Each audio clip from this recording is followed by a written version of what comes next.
PCB proofing molding generally has two ways: friction stamping and CNC bare board. Friction stamping because it is a one-time molding mold.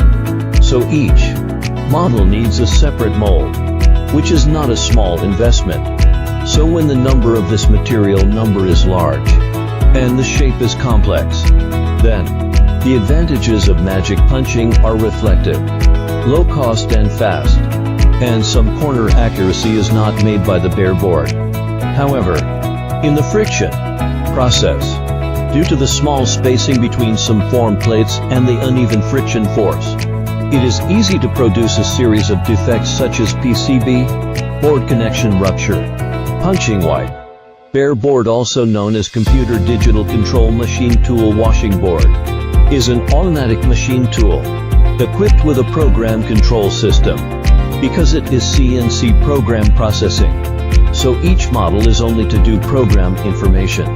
There is no other cost, but the production efficiency is slow, especially the small version of the complex shape.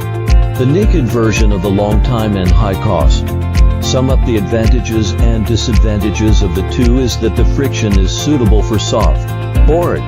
The hard board is also useful, but the raw edge whitening is serious. But the dimensional accuracy can be up to 0.25 millimeters. The bare board is suitable for the hard board. The board edge is beautiful, but the accuracy is slightly worse, plus 0.125 millimeters.